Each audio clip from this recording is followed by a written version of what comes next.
합니다. 미국도 그렇지만 우리나라에도 병원에 가게 되면 진료실 앞에 이런 의자가 있습니다. 비슷한 의자들이 우리나라나 미국이나 동일하게 의자가 놓여져 있습니다. 근데 병원을 청소하는 아주머님이 청소하는 중에 매우 신기한 모습을 계속해서 발견을 하는 겁니다. 병원에 놓여있는 진료실 앞에 의자 가운데에 진료실 가까운 부분의 의자의 모서리가 계속 먼저 닳는 겁니다. 진료실 가까이에 조금이라도 빨리 자신의 두려움과 불안을 덜어내고 진료를 받고 싶은 마음에 그 의자 중에서도 끝부분에 앉아서 먼저 있는 그런 심리를 알 수가 있습니다.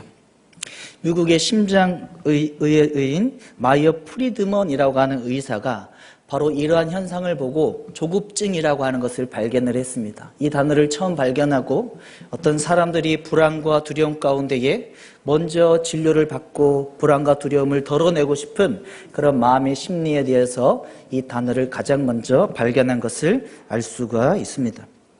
여러분, 하나님은 성경을 통해서 기다림의 학교에 들어가야 된다라고 이야기합니다. 세상의 사람들은 두려움과 불안 가운데에 조급하게 움직이고 조급하게 결정하고 해 나아가지만 하나님의 자녀들은 하나님의 기다림의 훈련의 학교에 들어가고 그 기다림 가운데에 하나님의 말씀을 들으며 그 말씀의 음성 가운데 인생을 살아갈 수 있어야 된다라고 말씀을 하십니다. 출애굽기 14장에 출애굽한 이스라엘 백성들의 뒤에 애굽의 특별병거 600승과 모든 병사들이 쫓아오는 상황입니다. 또 앞에는 망망대해와 같은 홍해가 가로막고 있습니다. 진퇴양난에 인간의 힘으로 감당할 수 없는 상황입니다. 조급한 두려움과 불안의 마음이 있을 수 있습니다. 하지만 하나님이 모세를 통해서 말씀하시는 것은 기다려라, 가만히 있으라 라고 하는 것입니다. 가만히 있고 하나님이 말씀하시는 그 말씀을 붙들고 너의 인생을 세워나가길 원한다라고 말씀하시는 것을 알 수가 있습니다. 하나님 앞에 기다림의 시간을 보낸 이스라엘 백성들이 어떻게 되었습니까? 불가능의 홍해가 갈라지고 동풍이 불어서 마른 땅으로 걸어 나아가는 하나님의 놀라운 축복의 은혜를 세밀하게 경험한 인생이 된 것을 알 수가 있습니다. 저와 여러분들의 인생이 어떤 조급한 두려움과 불안의 상황이 다가올 때에 하나님이 말씀하시는 것은 기다려라, 가만히 있어라, 그리고 하나님의 말씀에 귀를 기울여라. 그리고 그 하나님의 말씀에 귀를 기울이고 불안과 두려움을 내려두고 우리 인생을 세워나갈 때에 홍해가 갈라지는 하나님의 인생을 살아갈 수 있다라고 말씀을 하시는 것입니다. 콜롬비아의 심리학자인 슈나 아이엔가라고 하는 분이 계십니다. 이 콜롬비아의 심리학자인 슈나 아이엔가가 인간의 심리에 대해서 이야기를 하는 겁니다. 인간은 하루에 70여 번의 선택을 하게 되는데 두려움과 불안 가운데에 70여 번의 선택을 하는 하루를 보낸다라고 하는 것입니다. 1년으로 따지면 25,555번의 선택의 순간들을 보내게 되고 혹 두려움과 불안의 상황들을 경험하게 된다라고 하는 것입니다. 70년을 평생으로 따질 때에 178만 8,500여 번이라고 하는 70년을 인생으로 따질 때에 178만 8,500여 번이나 선택의 순간들을 경험을 하게 된다라고 하는 겁니다. 어떤 두려움과 불안의 상황 가운데에 선택을 하게 되는 것이 우리의 인생이다라고 하는 겁니다. 알베르 카멜이라고 하는 분이 그래서 이렇게 정의를 했습니다. 우리의 인생은 모든 선택의 총합이다. 하루에 70번, 또 1년에 25,550번, 또 70평생에 178만 8,500여 번의 선택을 하는 그런 선택의 불안과 두려움의 선택의 총합이 우리의 인생이다라고 표현을 했습니다. 하지만 하나님의 시편 119편 105절 유명한 말씀에 뭐라고 말씀하셨습니까? 한번 같이 한번 읽어보겠습니다. 시작. 주의 말씀은 내 발의 등이요 내 길의 빛이니이다. 우리에게 하루에 70여 번, 또 1년에 25,000여 번, 또 70년 평생에 170만여 번의 선택의 순간에 두려움과 불안의 순간이 있지만은 하나님이 말씀하시는 것은 하나님의 말씀을 기억하라. 그 하나님의 말씀에 귀를 기울일 때에 그 말씀이 어둠의 등불이 되어주고 길의 빛이 되어주셔서 우리의 인생의 두려움과 불안이 아닌 하나님의 인도하심의 인생을 받을 수 있다라고 말씀을 하시는 것입니다. 여러분, 미국 사람들은 6단어로 많이 정리를 합니다. 그래서 설교하기에 있어서도 6단어로 정리할 수 있을 때 강단에 올라가라, 이런 표현을 하고 있습니다. 어떤 어니스트 해밍웨이라고 하는 분이 인터넷 잡지에서 이러한 6단어로 표현을 했습니다. 팝니다. 한 번도 신지 않은 아기의 신발을. 자신의 6단어로 자신의 그 순간을 표현을 한 것입니다. 그 이후에 6단어로 사람들의 인생을 말해보라라고 질문을 했습니다. 많은 사람들이 자신의 인생을 6단어로 표현을 하는 겁니다. 이빨 하나, 충치 하나, 잔인한 인생. 그러니까 자신의 인생 가운데에 자신의 생각대로 되는 게 없다라고 하는 겁니다. 이빨이 하나 남았고 충치가 하나 있고 잔인한 인생으로 살았다라고 하는 겁니다. 또 어떤 사람은 이보다 더 큰 영향력을 발휘할 줄 알았다. 자신의 계획이라면은 더 큰 영향력의 인생을 살아가겠다라고 생각을 했지만은 너무나 제한적인 인생을 살았다라고 하는 것입니다. 이런 많은 사람들의 6단어의 표현을 가지고 이런 책이 출간이 되었는데, 우리의 인생은 나의 계획대로 되는 것이 상당히 많이 없다라고 하는 것입니다. 두려움과 불안 가운데에 세상 사람들은 자신의 계획대로 되지 않는, 어쩌면 심리적인 불안 가운데에 또 수많은 선택 가운데 살아가는 인생이 우리의 인생인 것을 알 수가 있습니다. 여러분, 하나님께서는 출애굽한 이스라엘 백성들에게 가나안 땅에 이제 들어가게 되면은 이제 육족속, 애굽의 강한 아낙 자손을 포함한 육족속들이 기라산같이 진을 치고 있을 것이고, 그들을 감당할 수 없는 상황 가운데에 너희들이 이것을 기억하라라고 말씀을 하셨습니다. 신명기 30장 12절부터 15절의 말씀입니다. 나는 하늘에 있는 피상적인 하나님이 아니다. 나는 저 바다 그 밖에 보일 듯 말 듯한 섬과 같은 하나님이 아니고, 나는 너에게 매우 가까이 와 있는 너의 입에, 내 마음에 있는, 내 앞에 있는 성경, 말씀의 하나님이다 라고 하는 겁니다. 너희가 가나안 땅에 들어가서 두려움과 불안 가운데에 너희가 애굽의 육족속, 칠족속들을 감당하기 어려운 판단에 놓일 때에도 하늘과 저 바다밖에 있지 않는 너에게 하나님의 말씀으로 주어진 이 하나님의 말씀의 귀를 기울일 때에 너희의 인생은 세워져 나갈 수 있다라고 하는 것입니다. 하나님 우리에게 선택을 주셨습니다. 생명과 복과 사망과 화라가는 초이스를 주셨습니다. 하나님의 말씀을 선택하면 생명과 복의 인생을 살아가게 되는 것이고, 하나님의 말씀이 아닌 것을 선택하면 사망과 화의 인생을 살아가게 되는 것을 알 수가 있습니다. 여러분들의 인생 가운데에 어떤 불안과 두려움의 상황이 놓일 때에 오늘의 말씀과 같이 하나님의 말씀을 선택함으로 말미암아 하나님과 함께 살아가는 여러분들의 인생이 될 수 있기를 예수님의 이름으로 축복합니다. 오늘 본문의 말씀이 바로 그런 말씀입니다. 빌라델피아 교회를 향하여서 하나님이 말씀을 하시는 것입니다. 빌라델피아 교회는 AD 17년에 큰 지진이 있었습니다. 또 빌라델피아 지역에 상업이 발달되어 있는 지역입니다. 그 상업 조합에 들어가기 위해서는 우상 숭배를 하는 그런 행동에 동참을 해야 되는 겁니다. 그런데 크지 않은 이 빌라델피아 교인들이 그런 큰 지진이 있었던 불안과 두려움 상황 가운데에도 또한 우상 숭배를 해야 되는 그런 상업조합에 들어가지 않고 하나님 앞에 8절에 보면은 작은 능력을 가지고도, 작은 믿음을 가지고도 내 말, 하나님의 말씀을 지켜 나아갔다라고 하는 것입니다. 빌라델피아 교회보다 더 큰 교회들이 많이 있었습니다.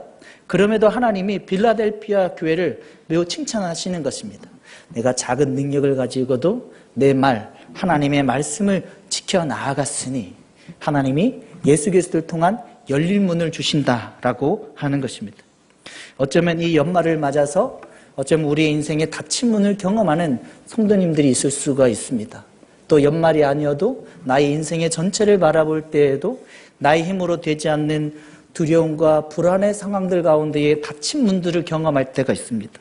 하지만 하나님이 오늘 우리에게 말씀하시는 것은 빌라델피아 교회와 같이 작은 믿음이지만 하나님의 말씀을 선택해 나아가면 예수 그리스도를 통한 열린 문의 은혜를 경험할 수 있게 해주신다라고 말씀을 하십니다. 오늘 앞절 7절에 보면은 다윗의 열쇠를 가지고 열면 닫을 사람이 없고 닫으면 열 사람이 없다. 다윗의 열쇠를 가지고 이야기를 합니다. 이사야서 22장과 관련이 있고 또 다윗의 열쇠, 다윗의 인생과도 관련이 있는 표현인 것을 알 수가 있습니다. 여러분, 다윗이 어떤 인생을 살았습니까? 그의 형들 엘리압, 아비나답, 삼마가 있었습니다. 첫째, 둘째, 셋째 형들의 이름이 거론이 되고 또 7명의 형들이 있었습니다. 그리고 다윗은 8째 막내였습니다. 사무엘상 16장에 보면은 베들레헴으로 찾아온 사무엘, 그리고 아버지 이새에게 이야기합니다. 왕이 될 사람이 너의 아들들 중에 있다. 그 8명의 아들들 중에 있는데 아들들을 불러오라라고 하는 겁니다.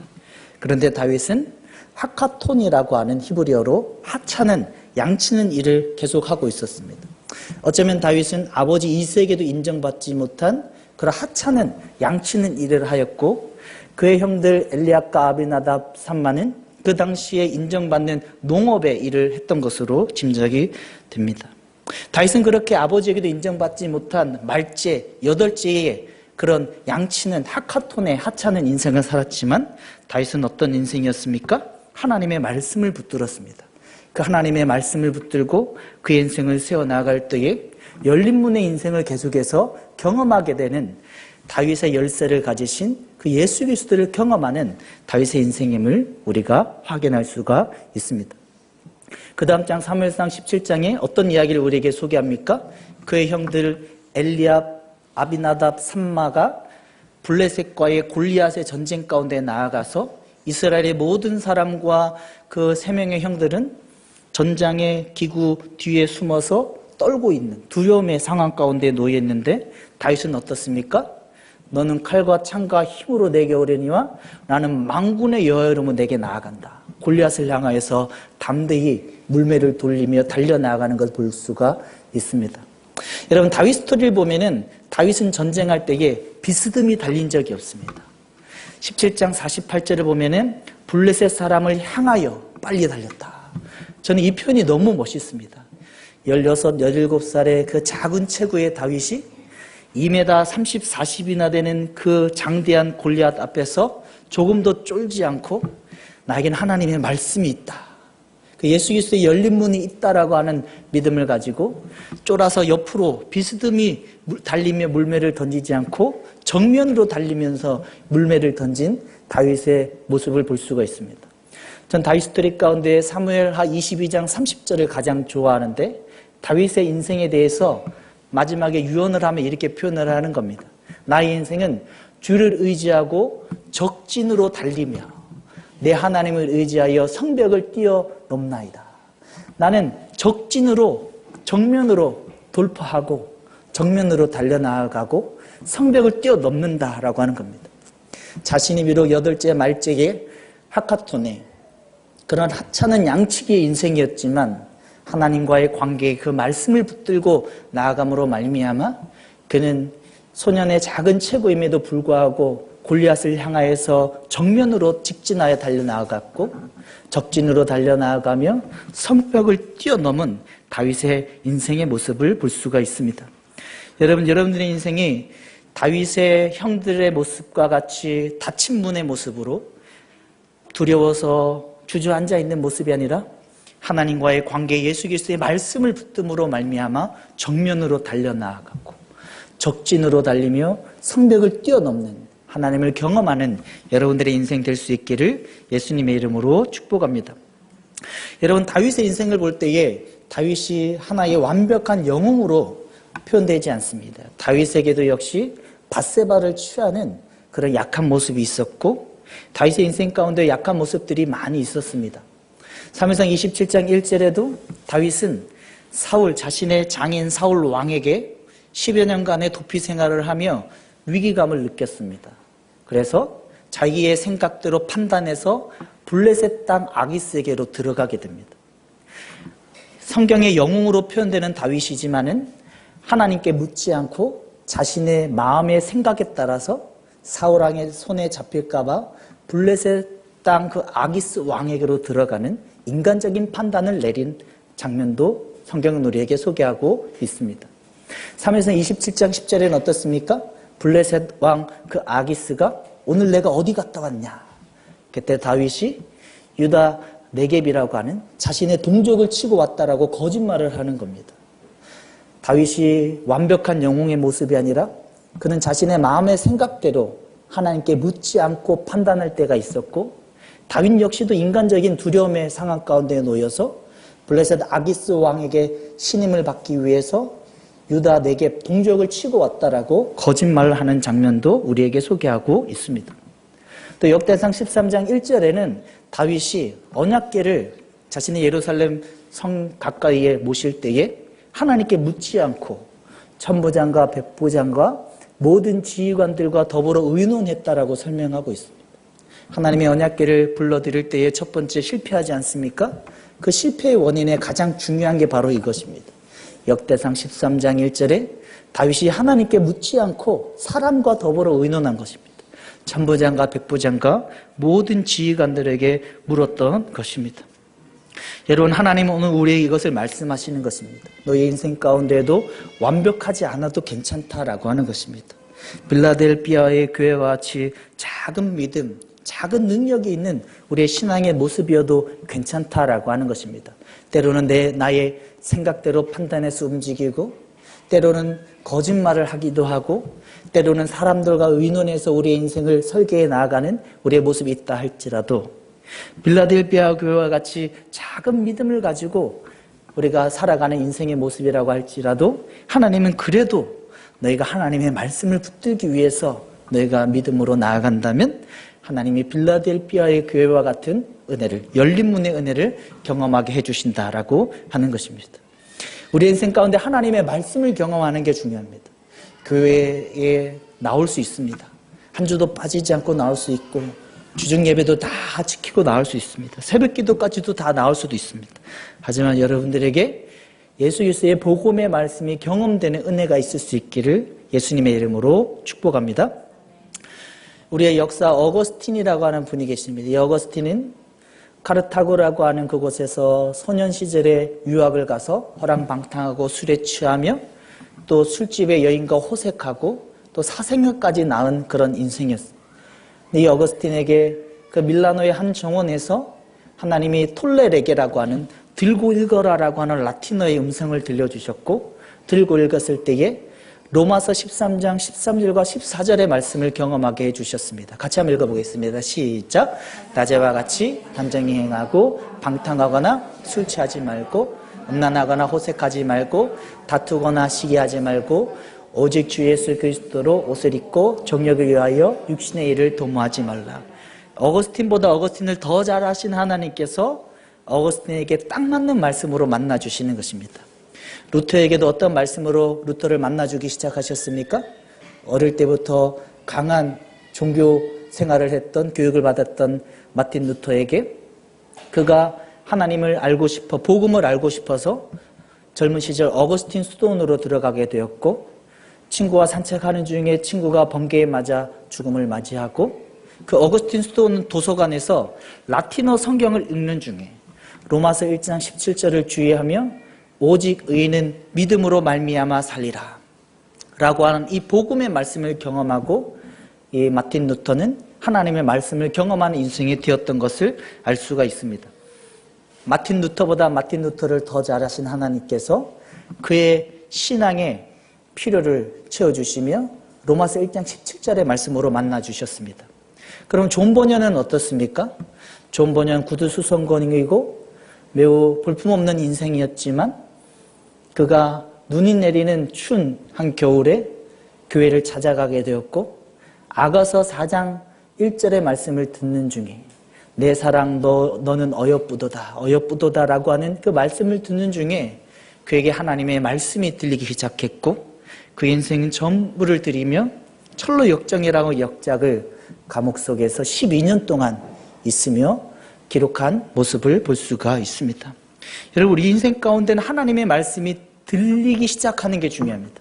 하나님의 말씀이 들리기 시작하고 그 말씀이 계속해서 나의 마음을, 양심을 때리고 나의 성령으로, 감동으로, 또 감화로 깨닫게 해주시는 그 말씀이 계속해서 경험되어지는 것이 중요합니다. 여러분들이 하나님의 말씀을 바리새인과 서기관과 같이 지식으로만 알아가지 않기를 원합니다. 하나님의 말씀을 들으며 나의 마음을 울리고 나에게 하나님의 감동으로 경험되어지는 그 하나님의 말씀을 계속해서 경험해 나갈 수 있기를 예수님의 이름으로 축복합니다. 직전에 했던 다니엘 기도회 때의 이상구 박사는 어떻습니까? 창세기 9장 29절의 말씀입니다. 자신이 청소년 시절에 친구가 전도하기 위해서 성경책을 주었는데 성경책을 펼쳤다라고 하는 겁니다. 창세기 9장 29절의 말씀을 읽은 겁니다. 노아가 950세가 되어 죽었더라. 그때 청소년 시절에 이상구 박사는 이 950세가 되어서 죽었더라고 하는 이 노아의 말씀을 읽자마자 성경을 덮어서 쓰레기통에 던졌습니다. 이상구 박사가 중년의 나이가 되어서 다시 성경을 펼쳤는데 창세기 9장 29절이 처음으로 눈에 들어오는 겁니다. 노아가 950세가 되어 죽었더라.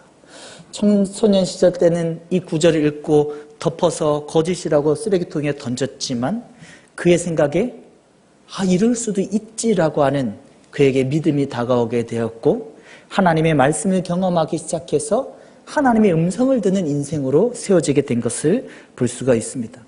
또 다니엘 기도회 때 자두 사모님은 어떻게 설명하고 있습니까? 마태복음 13장 44절의 말씀이 다가왔다라고 하는 겁니다. 천국은 마치 밭에 감추인 보화와 같으니 사람이 이를 발견한 후에 숨겨두어 기뻐하며 돌아가서 자기의 소유를 다 팔아 그 밭을 샀느니라.